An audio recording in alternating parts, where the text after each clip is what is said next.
Morning વિદ્યાર્થીઓ, આશા રાખું તમે તમારું કામ રેગ્યુલર માં કરતા જ હશો અને આપણે પ્રકરણ નંબર 6 ચલાવી રહ્યા છીએ અને તેને આધારિત આપણે દાખલા પણ સોલ્વ કરતા જતા છે. ઓકે, તો લાસ્ટ લેક્ચરમાં આપણે ઉદાહરણ નંબર 8 જોયેલ હતો. બળ અને પાવર જે એક્સ્ટ્રા પદો મેળવેલા હતા એના ઉપરથી જે 4 માર્ક્સ નો દાખલો હતો. ઓકે, હવે ઉદાહરણ 8 ની ઉપર એટલે જે ઉર્જાની વિચારધારણા વાળો આપણે ટોપિક જોયો, જેમાં યાંત્રિક ઉર્જાનું વિદ્યુત ઉર્જામાં રૂપાંતર થયેલું હતું, ઉષ્મા ઉર્જામાં રૂપાંતર થયેલું હતું, એટલે પાવરની સરખામણીની 3 માર્ક્સની થિયરી હતી. ઓકે, એમાં તમે જોશો છેલ્લે તો ડેલ્ટા ક્યુ બરાબર ઉદાહરણ 8 ની ઉપર સમીકરણ હશે કે ડેલ્ટા ક્યુ બરાબર ડેલ્ટા ફાઈ ના છેદમાં અવરોધ R. તો આ જે સૂત્ર છે તે વિદ્યુત ભારનું છે. પ્રેરિત EMF, પ્રેરિત પ્રવાહ, તો પ્રેરિત વિદ્યુત ભારનું સૂત્ર છે. બરાબર, તો આ પ્રેરિત વિદ્યુત ભારનું સૂત્ર આપણે મેળવીશું ને એ જે સૂત્ર છે તે તમને દેખાતું છે કે ડેલ્ટા ક્યુ બરાબર ડેલ્ટા ફાઈ ના છેદમાં કેપિટલ R છે. એટલે આ જે પ્રેરિત વિદ્યુત ભાર છે ને તે ખાલી ફ્લક્સના ચુંબકીય ફ્લક્સના ફેરફાર પર આધાર રાખે, એના સમય દર પર નહીં. ચુંબકીય ફ્લક્સના સમય દર પર નથી આધાર રાખતો, છેદમાં ડેલ્ટા ટી નથી.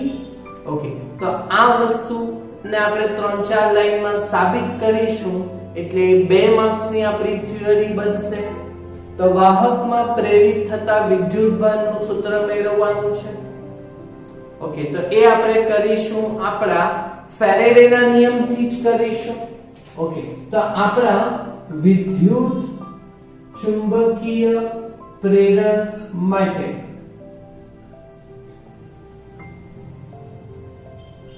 ફેરેડેનો નિયમ.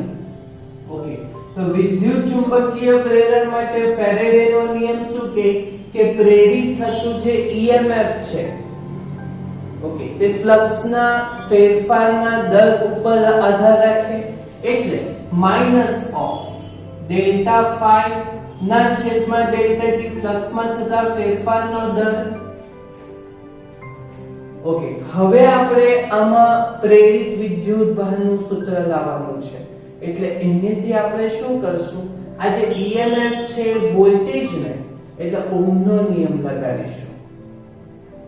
ઓકે, તો અહીં આપણે ઓહમનો નિયમને આપણે બતાવીએ કે ભાઈ ઓહમના નિયમ મુજબ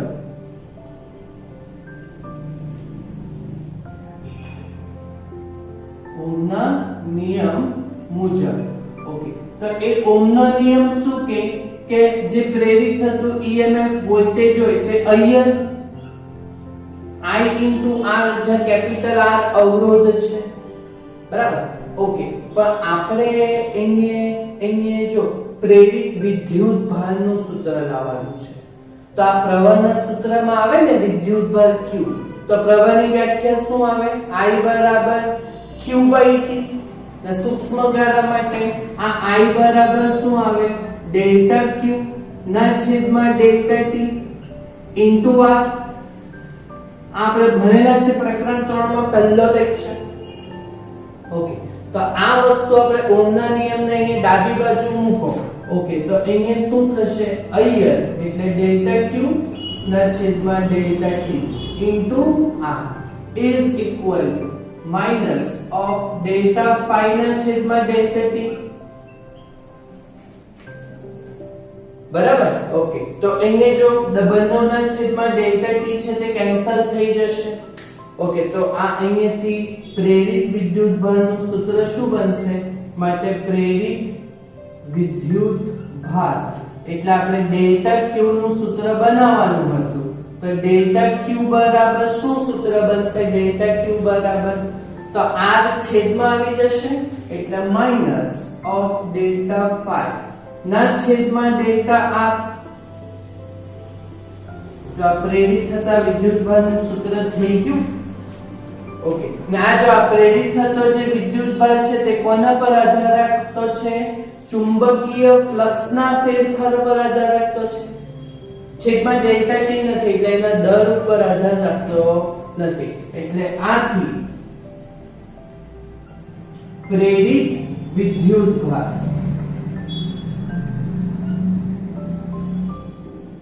એ ચુંબકીય ફ્લક્સના ફેરફાર એટલે ડેલ્ટા ફાઈ પર આધાર રાખે છે.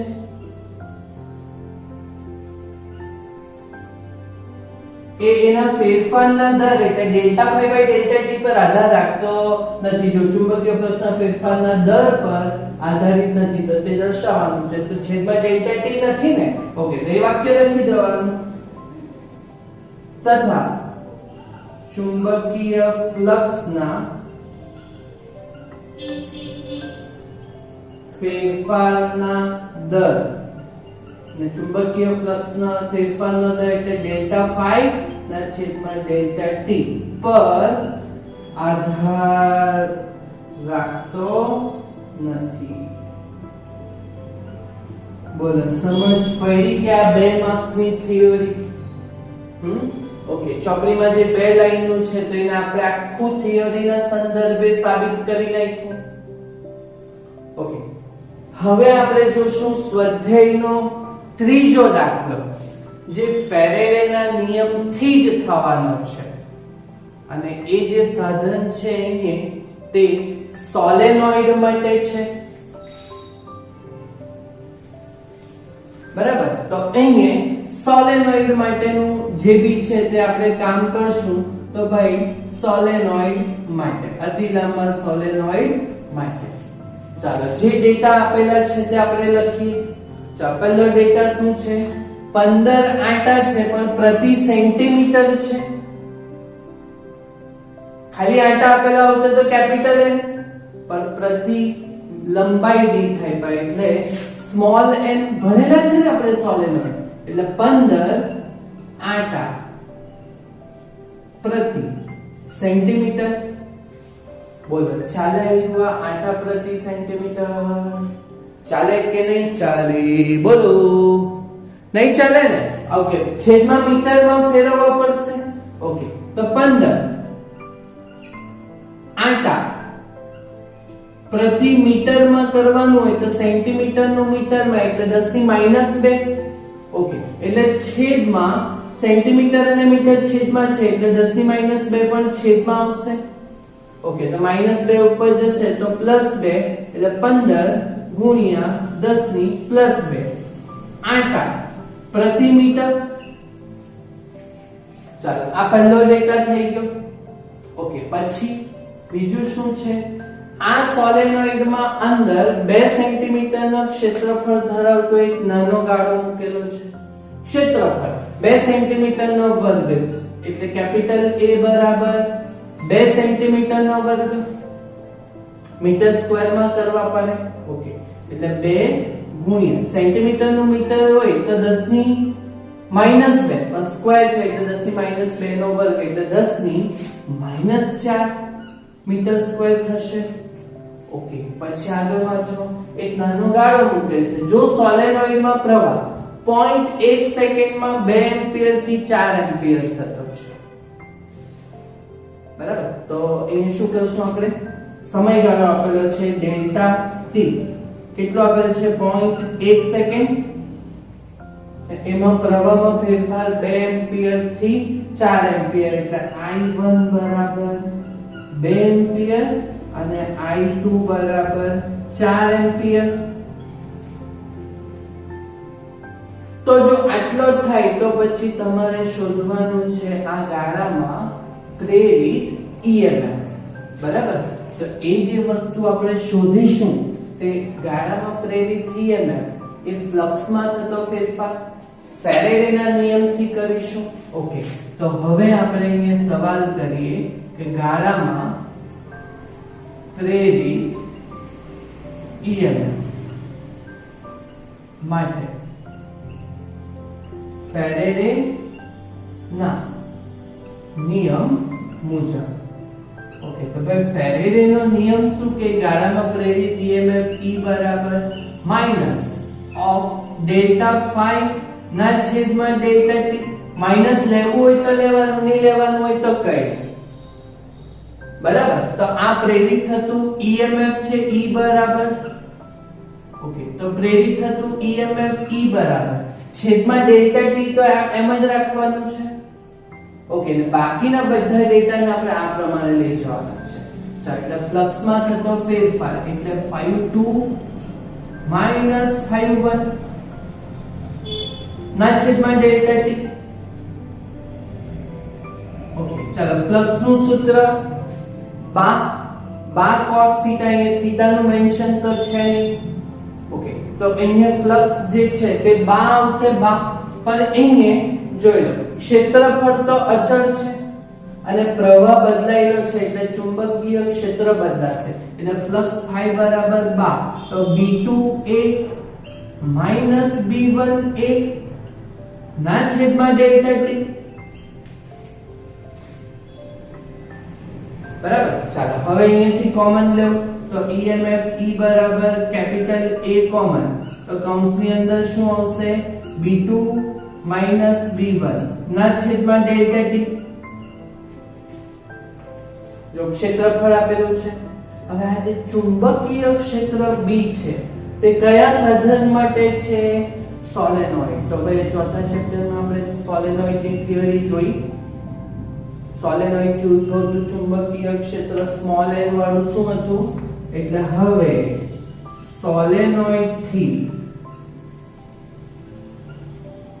ઉદ્ભવતું ચુંબકીય ક્ષેત્ર B બરાબર સૂત્ર શું હતું?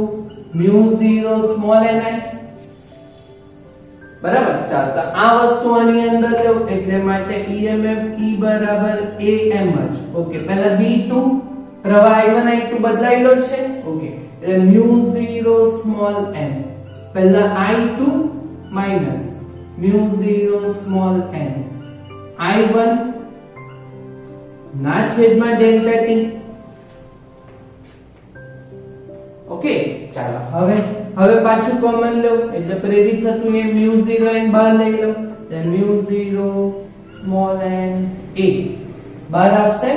μ0 સ્મોલ n બહાર આવી જશે એટલે કૌંસની અંદર થશે I2 I1 ના છેદમાં ડેલ્ટા ટી. ક્લિયર? બસ હવે ખાલી આપણે વેલ્યુ મૂકવાની છે. ઓકે, ચાલો, તો વેલ્યુ મૂકીને આપણે ગણતરીનો જવાબ તમે જાતે કરી શકો ને. એટલે EMF એટલે વિદ્યુત સ્થિતિમાન, વોલ્ટ આવે એનો એકમ. બરાબર, ચાલો, તો વેલ્યુ મૂકો તો μ0 ની વેલ્યુ 4 pi into 10⁻⁻⁷. બરાબર, ચાલો, સ્મોલ n 8 15 ગુણ્યા 10⁻². કર્યું આ? ઓકે, પછી ક્ષેત્રફળ 2 ગુણ્યા 10⁻⁴. પછી પ્રવાહમાં ફેરફાર તો 4 ઓછા 2 I2 I1, તો 4 ઓછા 2 દેખાય છે તમને? હા, જરાક નથી દેખાતું. બરાબર ને? ઓકે, તો આપણે અહીંયા કરી અહીંયા દેખાય છે એટલે EMF E બરાબર μ0 ની વેલ્યુ 4 pi into 10⁻⁻⁷. 8 15 ગુણ્યા 10⁻².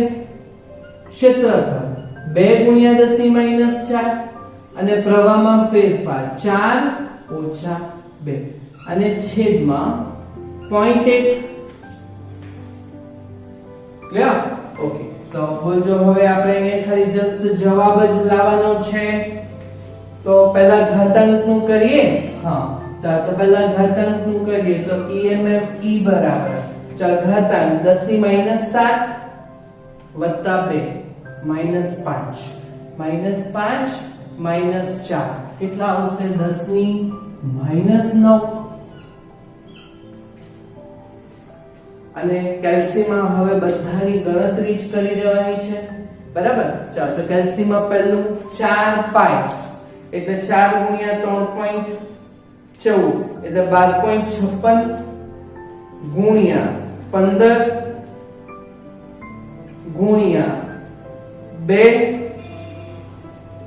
ગુણ્યા 4 ઓછા 2 2 એટલે ગુણ્યા 2 તો કેટલા આવશે 753.6 અને ભાગ્યા કેટલા છે ભાગ્યા 0.1 ઓકે તો આ આવશે 7536 7536